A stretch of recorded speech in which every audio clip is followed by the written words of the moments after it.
Welcome to the Logic and Life Coaching Podcast, episode 40. Everyone wants happiness and success, and we know how to get you there.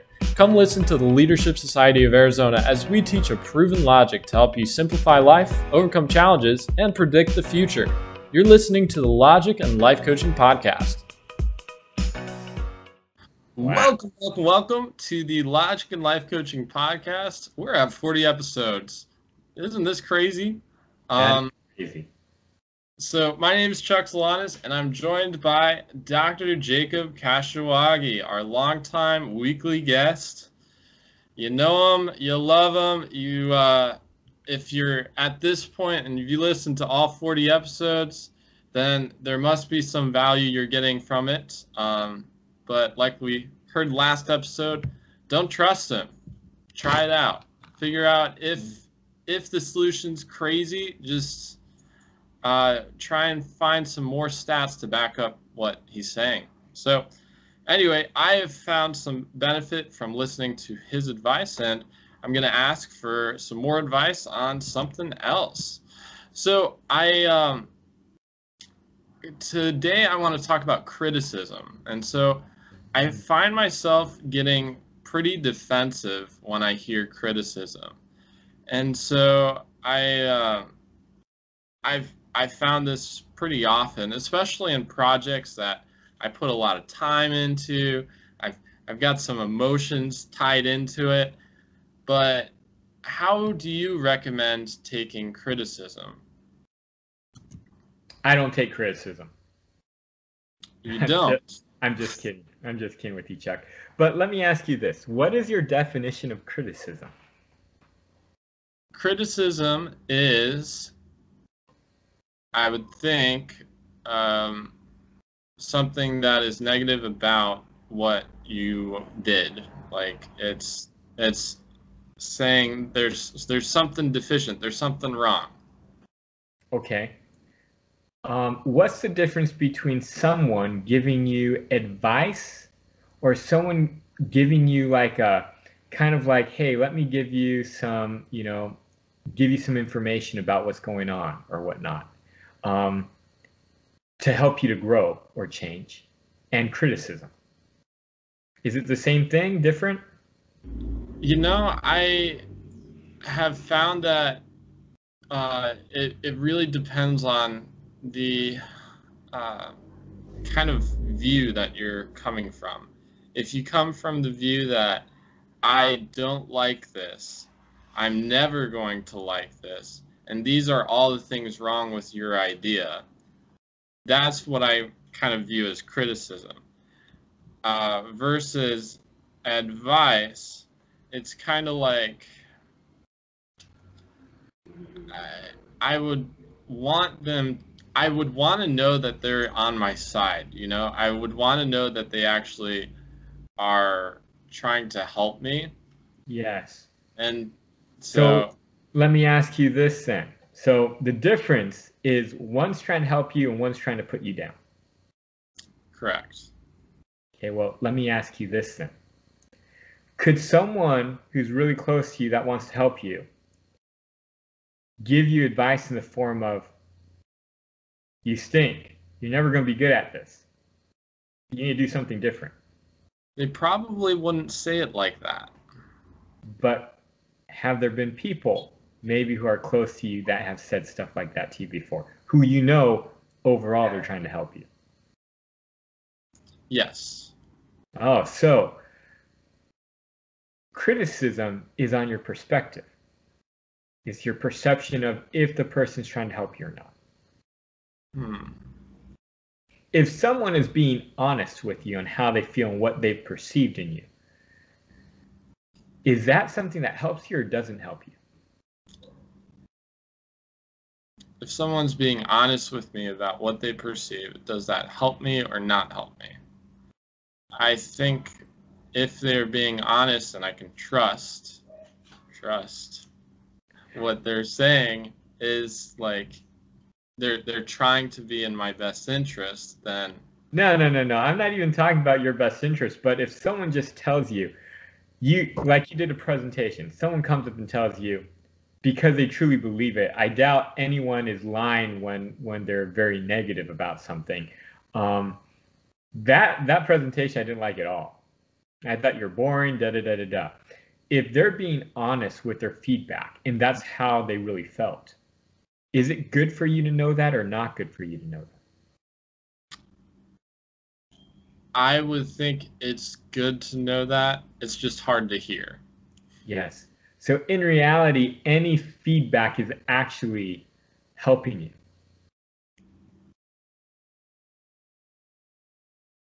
If I take it the right way. So like So if it's all about your perception.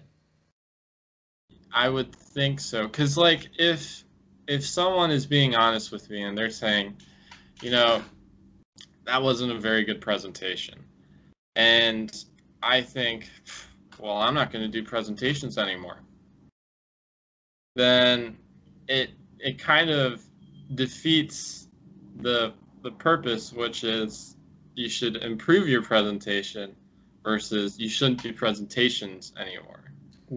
Well, it could be that you shouldn't do presentations anymore. Like for example, if someone's playing baseball and they go up to bat and they never hit the ball, they always get struck out. Yeah, that's something I would tell that person, you might look for another sport to play. Well, I would ask if he's gotten his vision checked. or something like that, right? If someone's like doing a job and they're always getting hurt and they're always in the hospital, I might tell that person, hey, you might not want to do that job anymore, right? Now that might be criticism or it might be good advice, but the difference here is all what's going on in the person's head receiving it, right? So in reality, criticism is when you feel attacked. Does that make sense? Yes. And so you always get defensive when you're criticized because, of course, when you feel you're being attacked, you're always going to be defensive. So the only way to overcome this is how? To not feel attacked. You got it. Isn't that amazing? If you never feel attacked, then you're always like taking everything and learning from it and being able to improve yourself 10 times quicker because you accept it, because you don't feel you're being attacked. But that's hard when you've got like emotions tied into whatever you've done. You got it. So how are we going to do this? Let me give you some quick, easy solutions, ways that you can learn not to feel someone's attacking you when you're being criticized. Now, for the record, sometimes I feel attacked. So I'm not always like just taking things. But I do find there's certain people that when they tell me things that I always feel attacked in. For example, one of those people is my father. When my father tells me stuff, 50% of the time I feel attacked. Right? Because I'm so close to him and I look to him as my mentor. I look to him as someone who I want respect from. So it's my perception of the relationship. It also sometimes is the way he relays it. He's very blunt and honest with me, doesn't like put fluffy words in it, right? So there are certain people that you feel more attacked from than others because of their position or because of how they relay things to you. So what are the steps? What are things that you can do now? First, find people that you always feel like they're giving you advice. You don't feel attacked from them. It's easiest to take and to learn to take the criticism from people that you never get upset at and you never feel attacked from.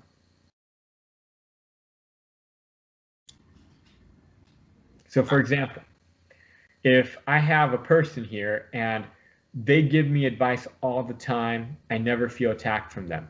And then one time they give me a criticism that I feel attacked on, or they give me advice that I feel attacked on. Less likely to get really mad at this person because it's like one time out of 100 times, right? But then I take someone who I always, every time they open their mouth, I feel attacked. I feel criticized. That's not the person to learn from, right? That's the person you build up to learn, to understand, and to deal with. So the first advice is find people who you never feel attacked from. Get advice from these people first. Get the criticism from these people first, because it'll be easier. It'll be easier to get criticism from them. Does that make sense? Okay. Okay. So you just take those other people out of your life. You're like, I'm not gonna spend time with you because anytime I talk with you, I feel angry or upset because I feel like you're criticizing me. Is that what you're saying?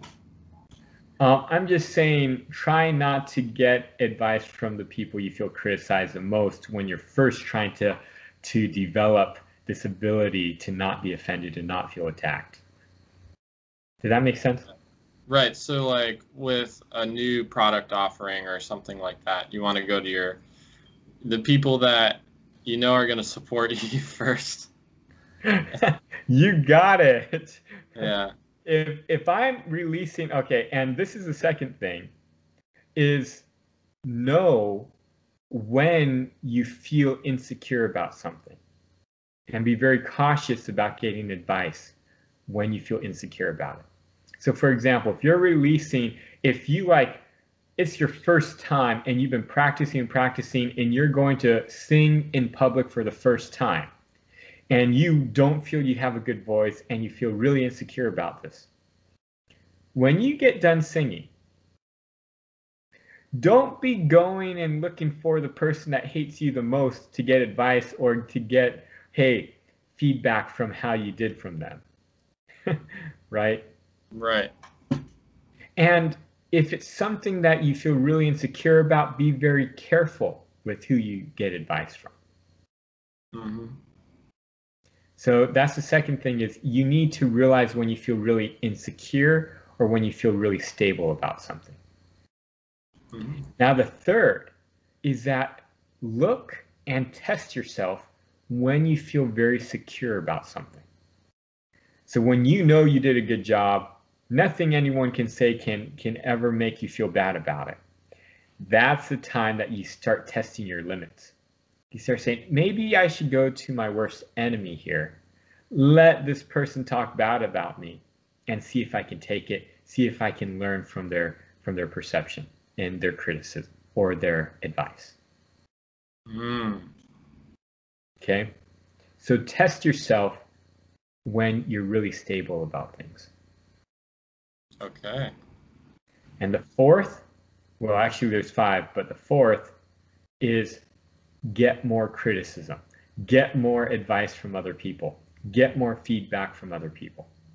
The more people come and you get feedback from, the less you will feel attacked, always. Because look, it's like on YouTube. If you got 1,000 people saying liked on your video and you got like 3 people saying dislike, not that bad. But if you got 3 people saying dislike and you got 0 people saying they liked it, that's bad, right? After 1,000 views, yeah, of course. But I would be surprised you wouldn't have more negative. But you get my point, right? The more feedback you get, the more you're not going to take it personally. Because you start either realizing, oh yeah, I wasn't really that good, or oh yeah, it's okay, some people liked it, some people didn't. You start realizing what reality is, and even though your worst enemy said it was terrible, you got like so many other people saying, yeah, that was bad, that you realize, oh yeah, this isn't a personal thing, it just really was. Does that make sense? Okay. So the more feedback you get, the better it is. And the more you get feedback from different things in your life, you're used to it. You get used to people telling you, yeah, that wasn't that good, or that was great, or whatever it might be. Yeah. Now the fifth is talk to a mentor. Always when you talk to a mentor, they can help you get over this person, you know, even though they said these really bad things about you, you don't have to take offense to it, and they can help you walk through that process of being okay with people saying bad things about you. Okay. And when they're saying bad things about you, they're not meaning everything about you. They're probably just meaning one specific action or something that you did. Yeah, I mean, they might be meaning everything about you is terrible, but I mean, that's one person.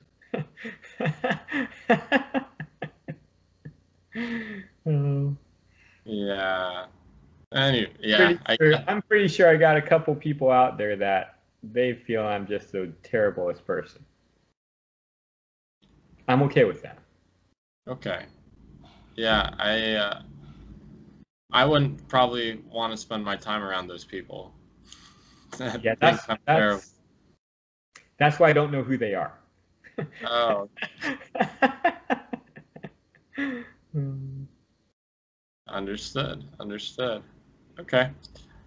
Well, I appreciate your advice. I think so. If I am going to take things less critical, first I need to make sure that I go to someone that supports me first. I stay away from people that don't support me. I ask a mentor for help. I try and get a lot more reviews, and then if I'm really secure about what I got or whatever offering I have, then I would go to even a tougher critic, because I'm really trying to test myself. So that's what you recommend for criticism. Yeah, you didn't do that in order, Chuck. Ouch. But to be honest with you, after I said the 5 things, I think I forgot all the 5 things I said, so. Understood. Okay. Well, I appreciate it, Dr. Jacob. I hope our listeners enjoyed listening and our viewers enjoyed watching. Thank you so much. Thank you for listening to the Logic and Life Coaching Podcast. It would be great if you could take a moment to write us a review. For any questions, comments, or topics that you would like to have addressed on the show, email the team at leadaz.org. To learn more about the Leadership Society of Arizona, visit us at leadaz.org.